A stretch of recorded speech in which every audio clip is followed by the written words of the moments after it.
Hi, Andrew. Hey Jane, how's it going? Good. Hi, Helen. It's been a year. Oh, you're on mute.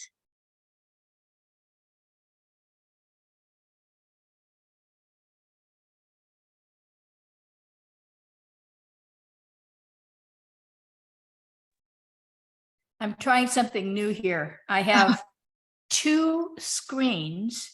One is my Mac desktop, and then I've also using my Mac laptop that I've propped up at the same height.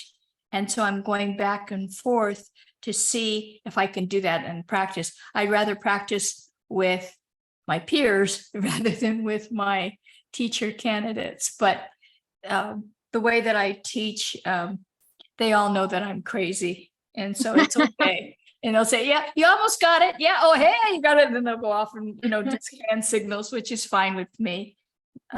Regrettably, I got a bit of bad news. One of them was just diagnosed with Hodgkin's lymphoma and cancer. So I just said, prayers up. And if you're so inclined, prayers up, good karma. I pray. She knows I pray to everybody and I bring everybody along with me. And so she is just phenomenal. I mean, she's just, whoa. And so I said, I will keep in touch with you. So I want to serve as her unofficial mentor this semester when she's, while she's, she's taking the time for herself. So I think it's going to be good for her. I mean, we didn't know anything about it. So anyway, enough about that. So Jane, what have you been up to? This. The conference, supervising students, finishing out the year, new cohort is coming in. I could use a break. Yeah. Where are you again? UCLA. Oh, okay. Yeah, we are. We're changing the model a bit at San Jose State this year so that the supervisors don't have to do or aren't responsible for seminars preparation, but we do the clinical observation. I love the clinical observation, and at times, because I really want everything to go so well, I'll practice my seminars and over and over again, only to have a glitch and then have somebody go, what are you doing here? That kind of thing. So I'm glad that that's off my shoulders a little bit. But Interesting. yeah, I have lots of questions. How do you pre-conference with them on their before that's one going of the, in? Yeah, that's one of the questions that we're going to be talking about. We have an upcoming session, and that's at the top of my list because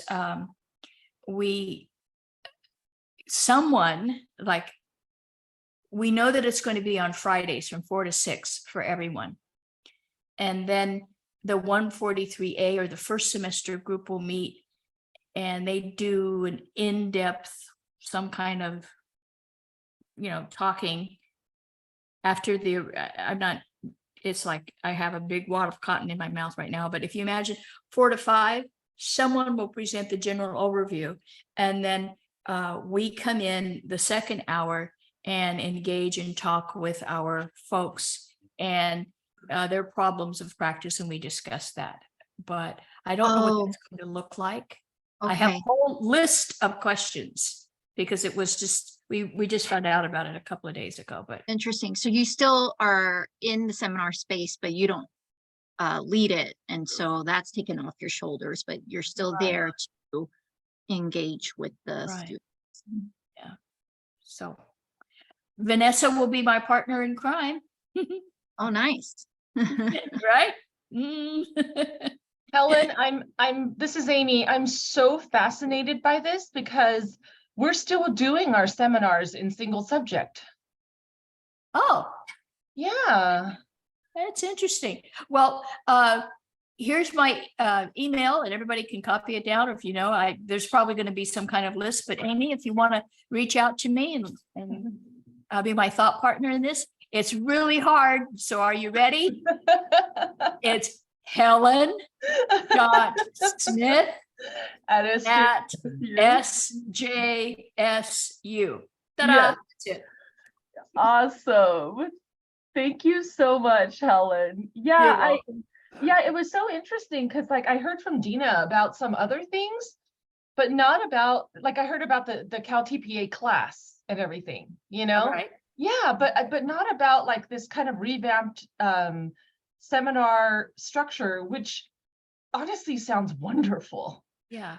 At first I thought, well, what am I going to do? Because I'd spent the majority of the summer, I said, I really am looking at this, the accessibility feature. So I moved everything over to Google Slides and then discovered that there's a wonderful extension called Grackle that will automatically measure the accessibility of all the slides and then show you how to cheat and make it the way it should be.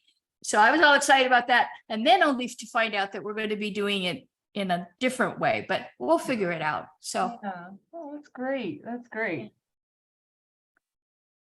So where are you, Amy? I'm at San Jose State. Oh, geez. Okay. I'm just in single subject. Okay. I just can't see your face, so I don't recognize. Yeah, I'm sorry. I wasn't able to turn the camera on because of child issues. That's all right. That's all right. I'm sure some of us can relate to those challenges, and you know. My candidates wonder, they always ask me, do you have kids? And I go, oh no, you'd be arrested. Child abuse, no. Not for me. Nope. My husband and I decided a long time ago, didn't want them. Best kids are someone else's. And so all of you moms and dads and folks out there, yes, I applaud you. Oh, thank you. So sweet of you, Helen. Here, I think it might be safe for a little while. So, okay. Here we go. Now I see you. Now I recognize you. Okay, yeah. Hi, Lorena. You should be a co-host now, so you should be able to share your screen, do it, whatever else you need to do. If you need breakout sessions or breakout rooms set up, just let me know, and I'll make sure to set those up.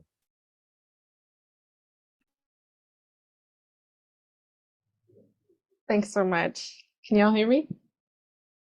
Awesome. Piece of cake. Yeah, okay. Thanks for your patience. I was like, all of a sudden, Zoom was going real slow over here. Let me know if there's a lag. I'm trying to. I think the computer's going slow too. Maybe. There is a little lag. Okay. Well, maybe I'll turn my video off and I'll put this share screen on to just get going here. Okay. So thanks so much. I really appreciate everyone being here today. I've been kind of working out this idea with Land and Water.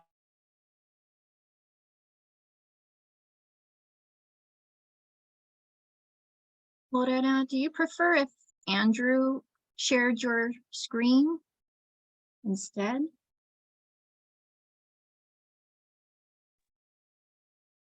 Let's see. Nope. Oh, okay. Better? We can see Okay. it. Yeah. Oh my gosh. Sorry, issues. Okay, let's see if I can do a presentation here from the slideshow. My computer was super mad at me today.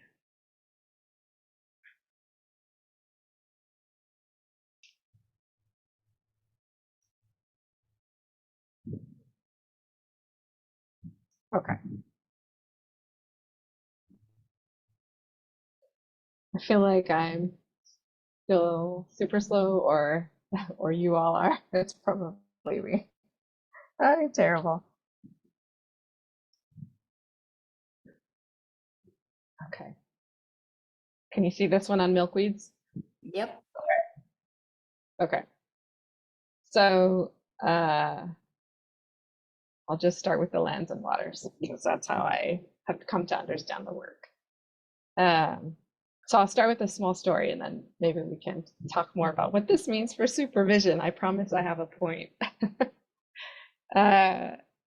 So this is a picture of some milkweed in my backyard, and I'm fortunate to have a backyard. I recognize that sort of a luxury in LA in particular sometimes. And it's I first planted it with my daughter last year, and we were in this huge drought. We've been in a drought for many years, and we had heard that milkweed was really great for the monarch butterflies. And monarch butterflies are super helpful and important for lots of reasons around pollination. And she's 4. Talking about kids, she's a new kid and spent a lot of time with me during the pandemic. So I've been trying to figure out what learning means for little ones. Anyway, the milkweed that we planted didn't take off. There were these little plants and they just didn't grow at all. And we watched them slowly die, and it was really sad. They just disappeared. And then this last fall and winter, something amazing happened, which was that we got a ton of rain here in LA. And about 2 months ago, I'm not kidding, all of a sudden we see what these little plants coming back to life, and we had thought they were gone for a year. We just started figuring out what else we were going to do with this dirt patch, and lo and behold, here they are, these beautiful flowering milkweed. And now we have monarch butterflies and other beautiful things in our backyard that have been eating and enjoying milkweed.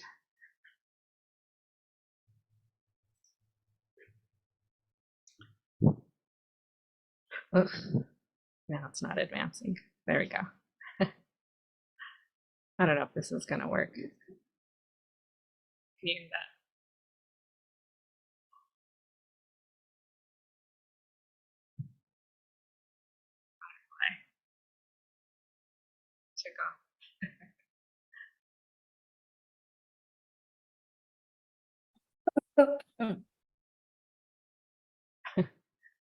So what does this have to do with supervision?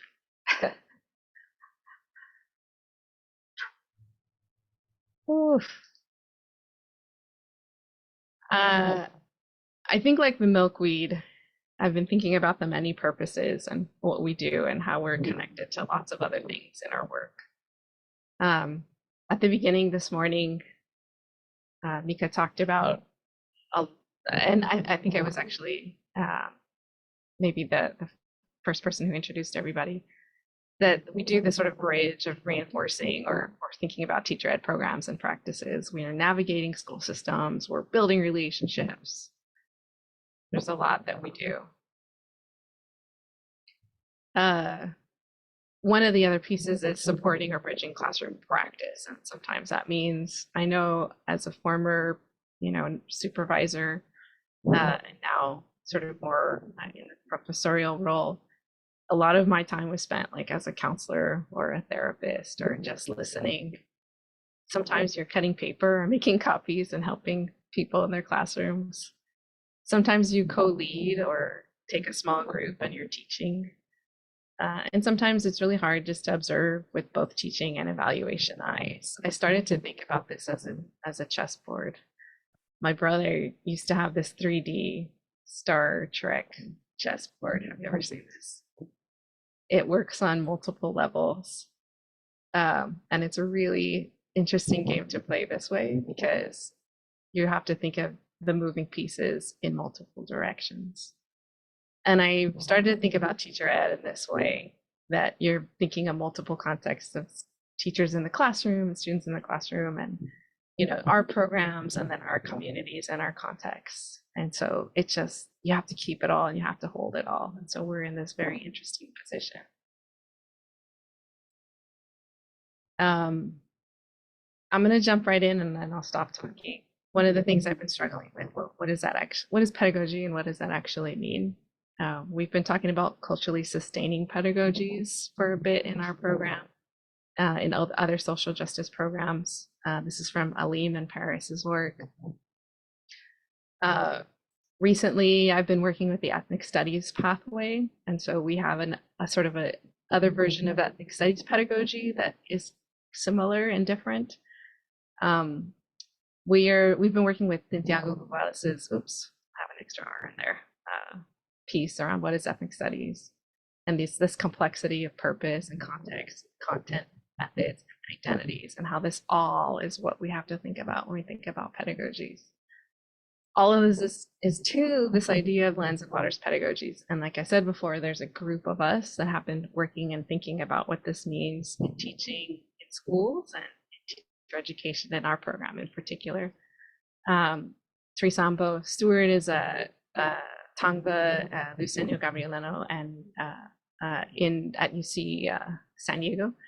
And there's a number of students from UCLA, graduate students, Asada, and Annie and Marie Mendoza. We were working with doctoral candidate Kelly Stewart, who now is a professor, and of course Darlene Lee at UCLA, who's really taken, you know, the ethnic studies pathway to great heights.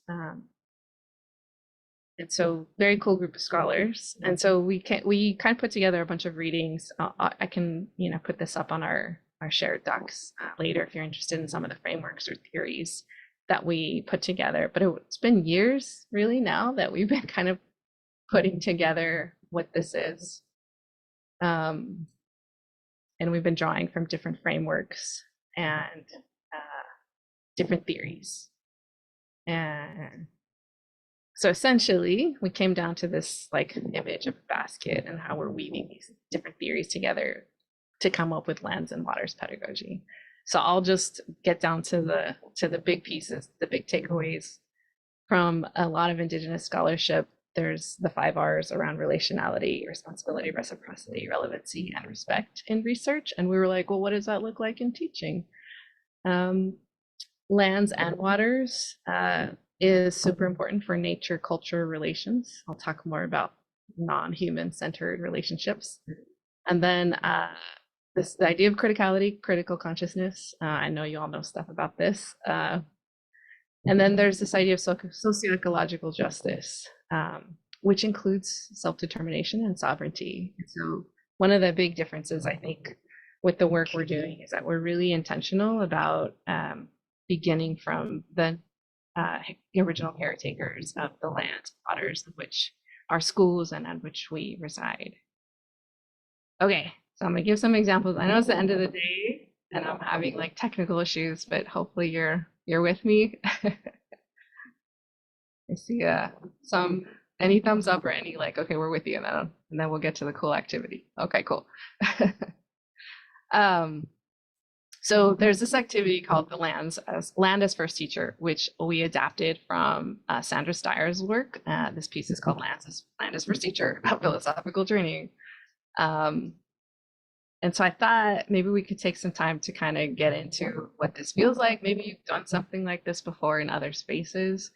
But just, I thought maybe a simple thing would be if you could just take some time right now. I know it's been a long day, if you've gone to all the sessions of, you know, being in front of the computer or lots of thinking. And so if you could bear with me, let's take some time. You can write with a pencil or a pen or on your computer, or just think it and turn your camera off, whatever you feel like doing. But let's just take some time to reflect on the natural world around us. So where are you sitting? You know, what's out? Are you by a window? Is there natural world around you, in the room you're in, outside the room? Are you outside? So just reflect on where you are now. And then there's this sort of big question I'd like you to kind of write about, think about. So how might lands and waters inform your pedagogy? Yours as a teacher educator. In your work as supervising, or how you take it wherever you're at. So what's an experience you've had in the natural world? What is something you have learned from that?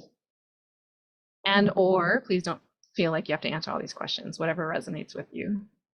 What could be a symbolic representation of how you envision land and water as your first teacher, our first teacher? What might that mean for courses or people you teach? So let's take some time. Let's do, right now I've got 2:06. Is it okay to go, let's say, I want to say even 2:15. I don't know if that's too much time. Is that okay? 2:15, and then we'll come back together. So I can do, you can turn your camera off, and I'll bring us back together at 2:15. Any questions? All right, cool. Okay. Mark, get set, go.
Does anyone know if this is 4B before I try to figure it out?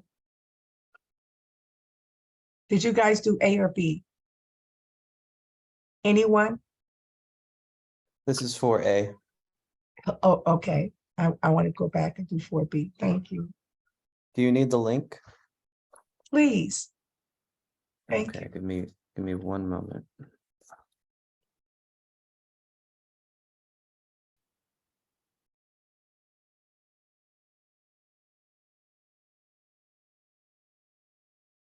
Thank you so much. I appreciate your Sure thing. generosity.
I'm supposed to be interacting with nature and things about my interact.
Okay, as I would say in class, find a good spot to end your sentence.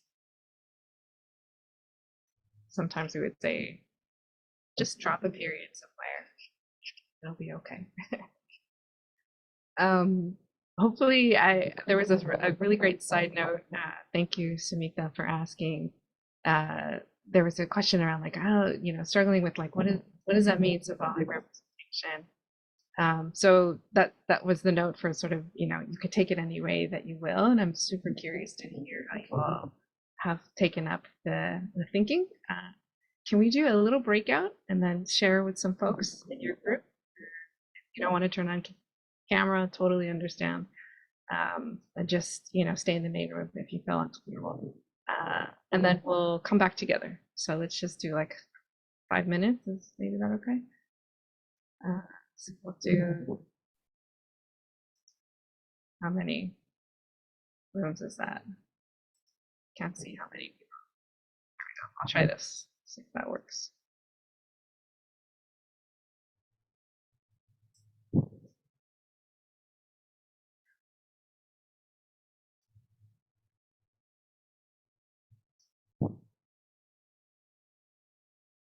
And I'm happy to hang out in the main room if you want to jump around.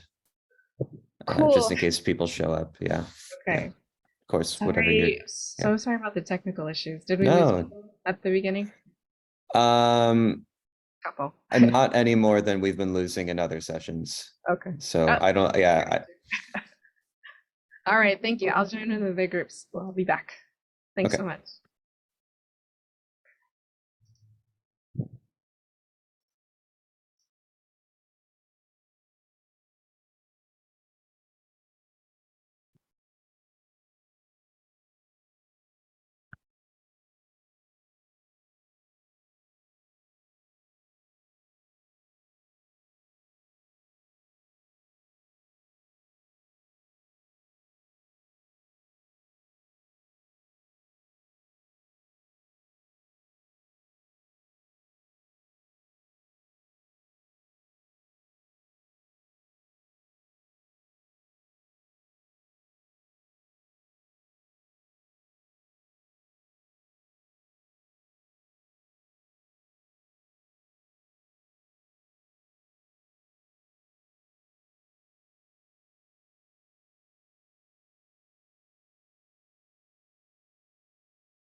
I'm gonna bring everybody back. Sounds Okay. good. So close all the rooms.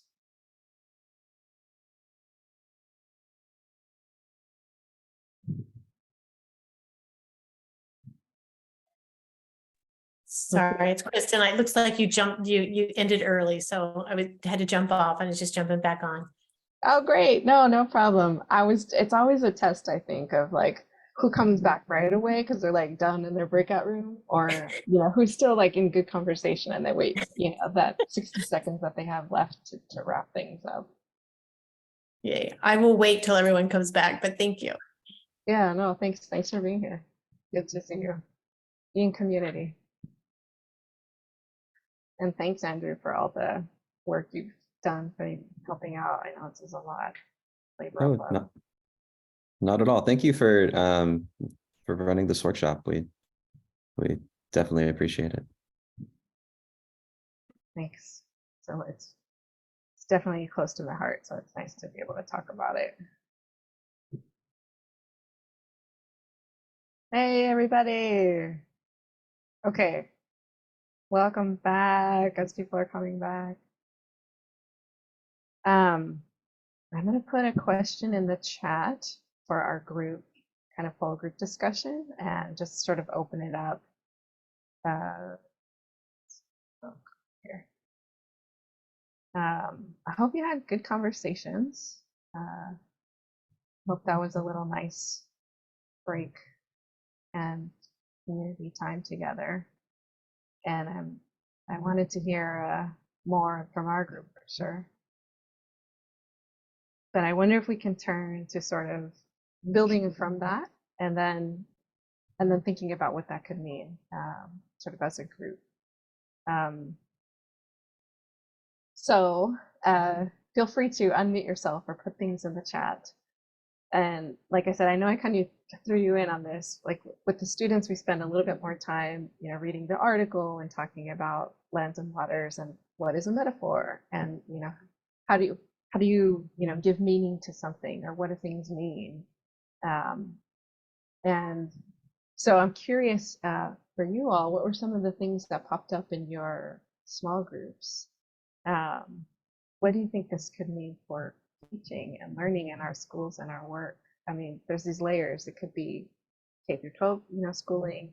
It could be our teacher-ed programs. It could be like community learning contexts. What are some sort of big ideas that we can learn from the natural world? It's a big question I have myself for real. It's a real question. A few things that popped up for me were keywords like mindfulness, sensory integration. I think that it also allows us to build connections to the communities with our student teachers and the students that they're, working with, being able to then have something that could be stress reducing. So for instance, I think about water and like working with special ed students, encouraging teachers to learn strategies like, hey, something as easy as running their wrists under cold water can be very helpful.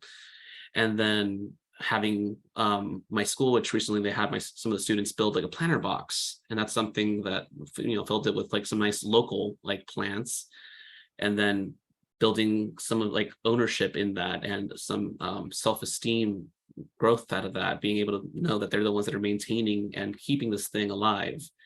So I do see a lot of a more mental, I see a very mental health based approach to this that is very mindfulness oriented and sensory integrated.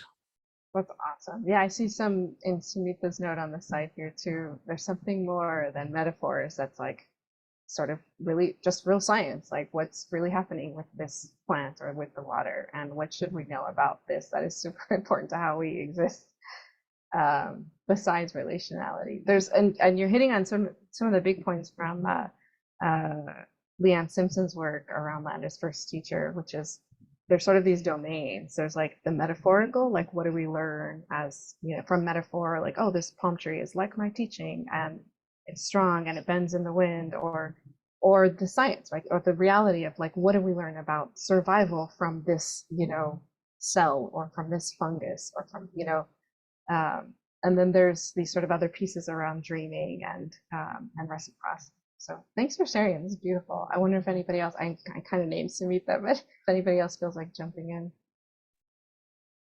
I'll jump in. In our small group, we talked a little about the fact that Jane was in our small group, and Amy, that Jane takes her student teachers outside to do the debrief whenever possible.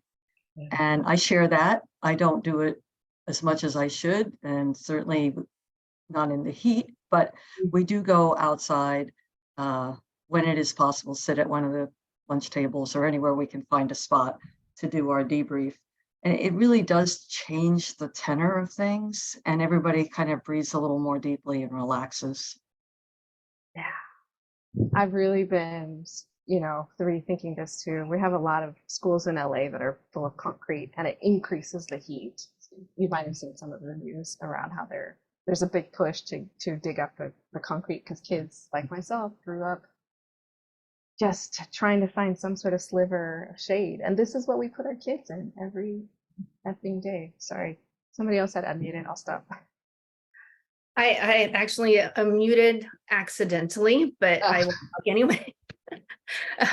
So honestly, Lorena, this question gave me a jolt of existential crisis, because I'm just thinking about like my role as a teacher and all of our roles as teachers, and how our students are in classrooms with 4 walls, and they're learning from standards, and they're taxed with accountability and curriculum and artificial constructs of what it means to be learners, right? And so as first, people would never learn in this way. They are out and about, they're out in nature, and we are not doing anything like that, and we're not even promoting that within our K-12 education system. And so like the best that we can do is to incorporate like environmental justice issues and talk about how we can affect change in the world, but we're not really in the world. So I'm having a crisis at this moment. This would be like, I feel like since I started teaching, I'm with you. The crisis. I don't know if anybody else wants to jump in. Yeah. Can I add, just to piggyback on what Evelyn was saying? It's funny because like in science, we everything is supposed to be like phenomenon based, so we talk about, why do leaves change color? That's such a great phenomenon, right? And there's all these other phenomena, like what causes it, why did my wig get blown off? Because of wind. Wind is such a neat phenomenon, But something that I noticed as I was realizing as you were talking, Evelyn, was that so many times, like when we talk about these things that are so natural and around us, like sometimes we don't have access to these things too. Like we don't get out, right? Or that it's just not available for us, right? But instead we try to do what we can. We'll show a video or something, right? Or we, try to bring some objects that we've collected into the classroom. But there's something so incredible about just going outside to feel the wind. And I don't like, I feel for the teachers who are like, I don't know how I can manage all of this, and think of all, like it's so tiring and there's so much, and how nice that would be for everybody too at the same time. Yeah. Oh my gosh. Thanks, Amy. Yeah, Jane, you should go. I think Kristen unmuted first. Oh, sorry. Thanks, Jane.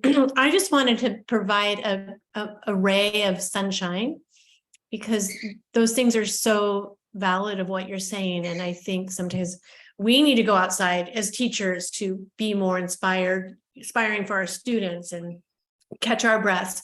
But we have a program at Cal Poly where I work that is run by an instructor, and the curriculum is for teachers, and it's science-based, and all of it is with the idea that you're teaching it outside with the resources that Mother Nature has provided for us, the gifts of our surrounding.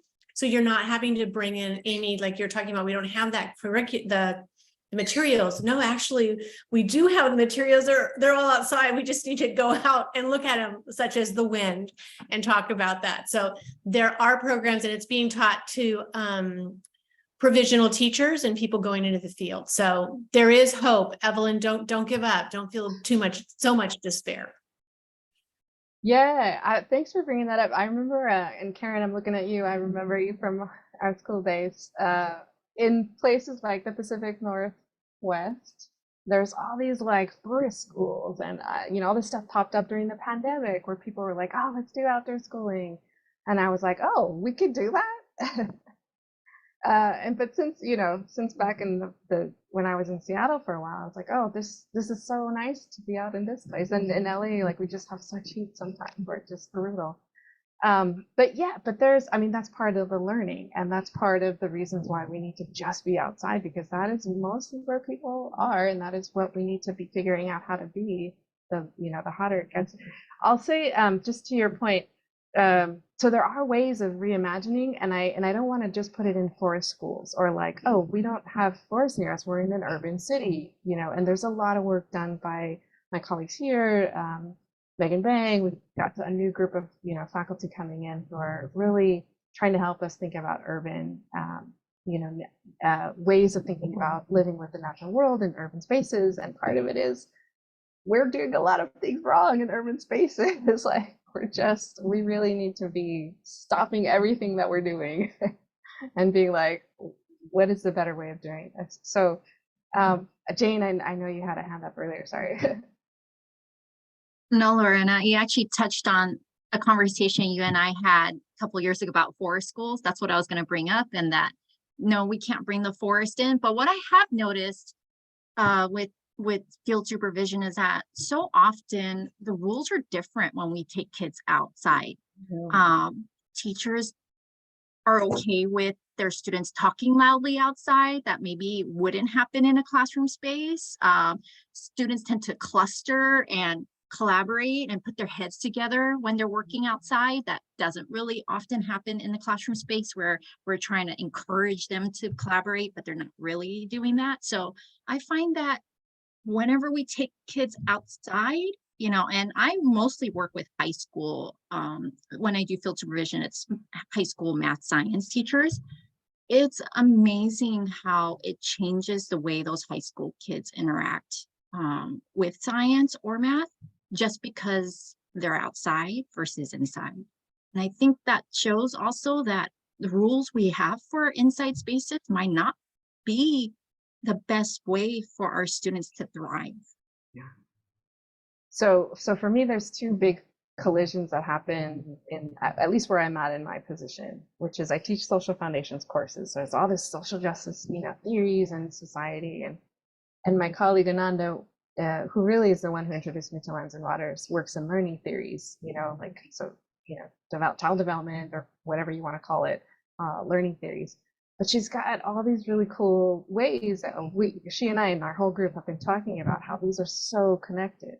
The ways that we've structured schooling are so contrary to learning. And so then I get back to this chessboard, because what does it mean for our teachers? Like, we don't want to scare them, right? At the same time, from what I've seen, they also feel really great to, as you're all pointing out, to be outside, to think of new ways of, and it helps them honestly to think of new ways to structure learning experiences for young people that they had not thought about. Like, it just opens up this imaginative space to completely be somewhere else.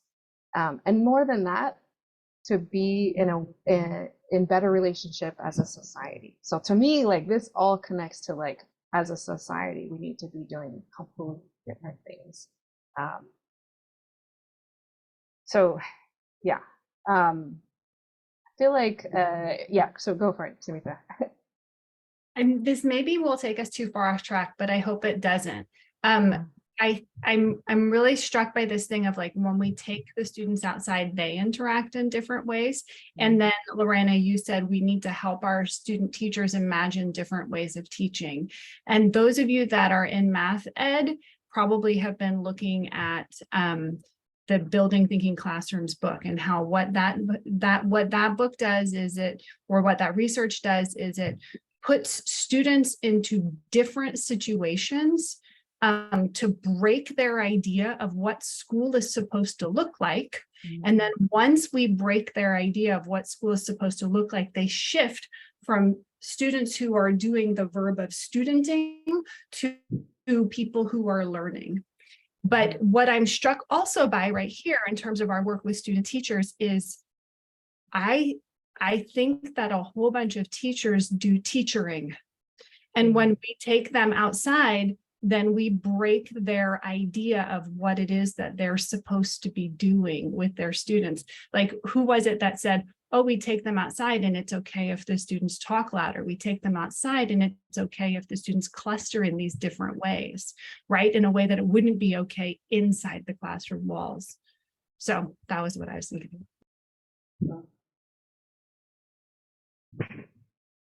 There are so many cool tools out there. One of the ones my partner was telling me about, there's this like app you can put on your phone that you can point at a plant and it'll tell you what the plant is. I see a lot of nodding heads. There's all sorts of cool other ways, again, of like sort of using all of our tools or all of the things. Thank you. There you go. Same thing with animals. So there's the science part, which is that a lot of students, myself included, are still learning because we've been so separated from the natural world in our urban settings. I always tell the students a story of how, I grew up in the LA area, and I promise you, it wasn't until I was an adult, really until I started seeing my partner in this very outdoorsy, that I came back from a trip and I was like, oh, we have Big Sur in California. What is that? And we came back and I looked up and I was like, oh, we're surrounded by mountains? I didn't know that. I really it didn't dawn on me that we're surrounded by these huge mountains. And so in some ways, it's also really healing and sad that a lot of us in these urban areas are just not able to sort of grow up in other ways. And I think folks in other, sort of more rural and suburban even areas are. And so part of that to me also comes back to social justice. Is this me kind of like wrapping up some takeaways? And I thought maybe everybody could like think of a last word or takeaway, because I know we're supposed to, we end at what time? 2:50, right? Yeah. Let me put, there's a last thought, let me know and stop me. But I wanted to put a slide up just to kind of also make sure that I get to one part, which is a big piece of the work that we've been doing.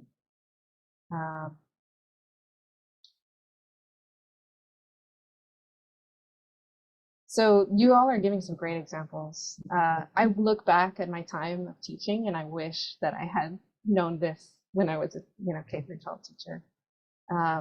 I would have breathed a big sigh of relief when I was trying to teach transcendentalism, to know that, oh, you can think about Taoism, you can think about Quakers and Buddhism, or just, who are the traditional caretakers of this land and how are they understanding the plants, the animals, the water, the ways that we should be in right relationship.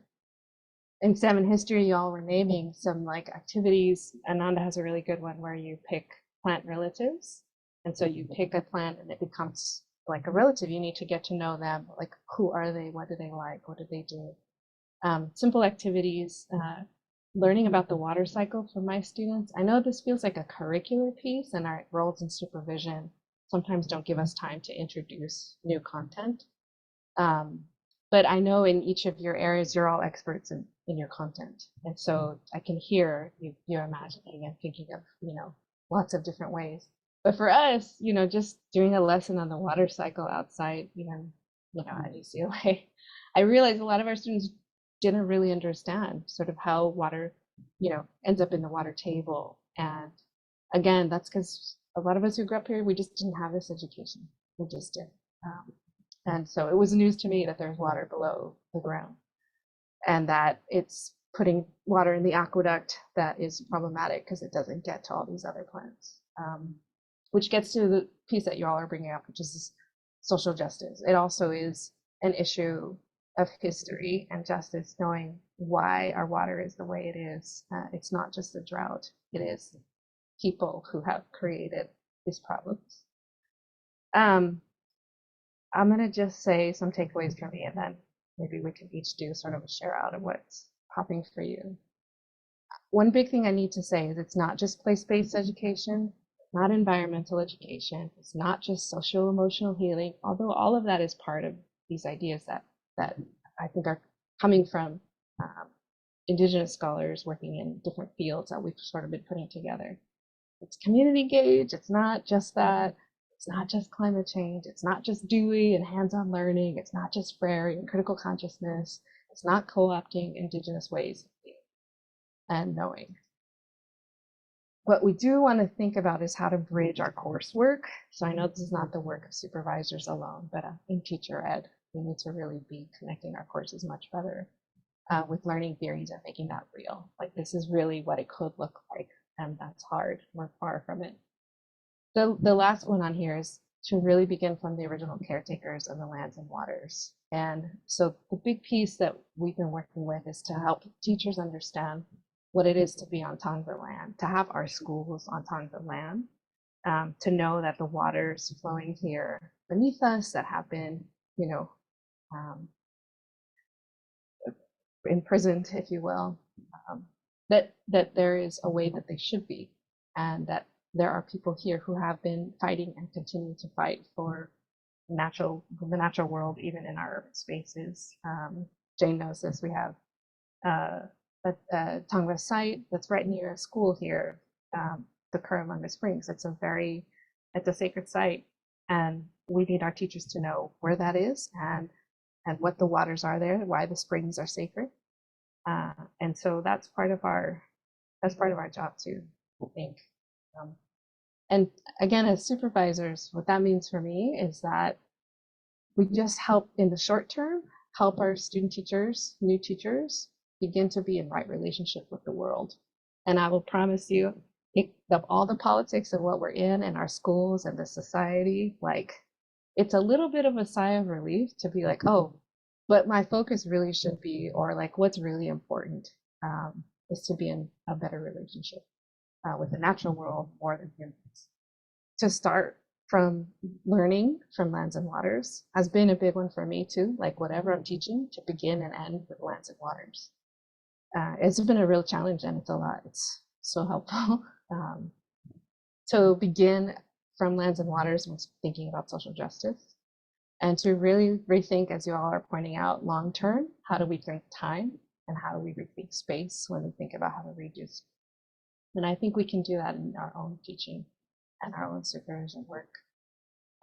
So I'll stop there, and I'll do one of the things I like to do with my students is give everybody a last, word or two or a couple. So just with our last couple of minutes, what are some things, it's a short time we had together, that you're going to think about, some ideas, some takeaways? What are you leaving this space with today? So a word or a couple words, and you can unmute yourself or put it in the chat. And we'll just see who, I don't want to do popcorn, but whoever feels moved.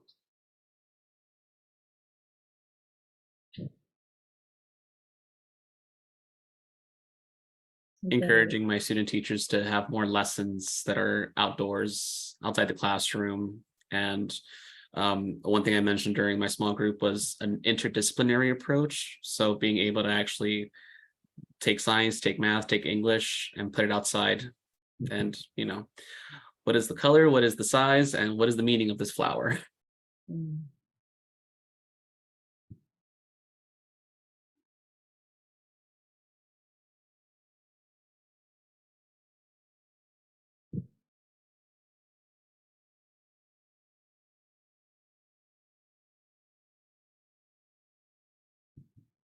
One of the challenges we're all facing is the student-teacher well-being.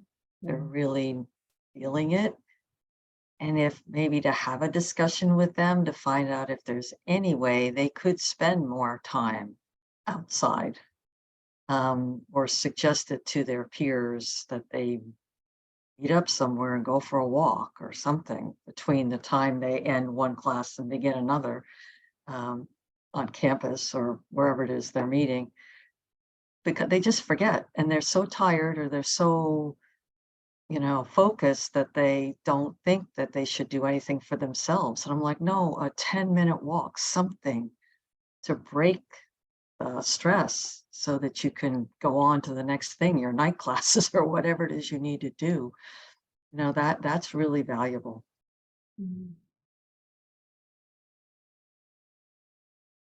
I think about the fact that we share so much of our DNA with the plants around us. And plants need sunlight to thrive. And so do our student teachers and their students. And so Laura, I was gonna say the same thing, that how is it possible that people thrive without that sunlight, with that air? And how can we encourage that and center that in the things we do with our students, and encourage them to do the same thing?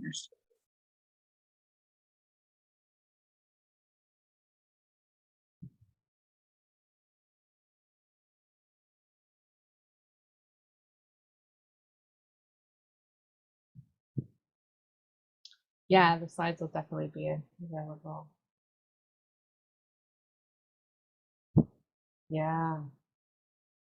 This the journaling activity is definitely, to your question, Christian, an activity that I use with my students to start off, because sometimes it's a little thing, and sometimes people need like little steps to get to the bigger ideas. But just doing a sit spot nature journaling activity, there's a couple of really cool nature journal activities online. But to again always begin with Tongva land as the stewards of this land, is to not make it just about like the environment. Sorry, I meant to have this as a last round, like everybody do a last word.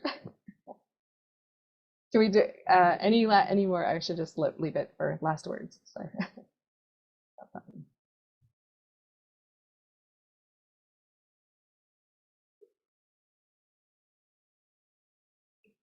All right. Well, thank you all so much. Thanks for the notes on the side. I appreciate the sort of notes around the questions and the ongoing learning. And so, yeah, to all of us, it's beautiful being in community with you. Short term, and I know it always makes me feel better to know that in the long term, if we're all doing this, then things change. We're all moving in some kind of different direction that'll change. Thanks, you all. Have a good afternoon.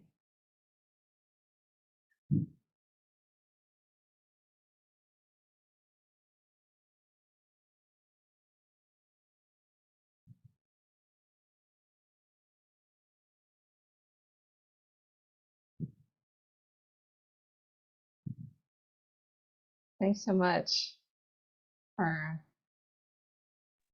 hosting and putting this on. Should I think there's the slides to upload. Yeah, if you don't mind, we should have shared a folder with you to upload any resources, and if you don't mind just posting your slides there, that'd be great. Thanks, Andrew. Yeah, thank you. You as well.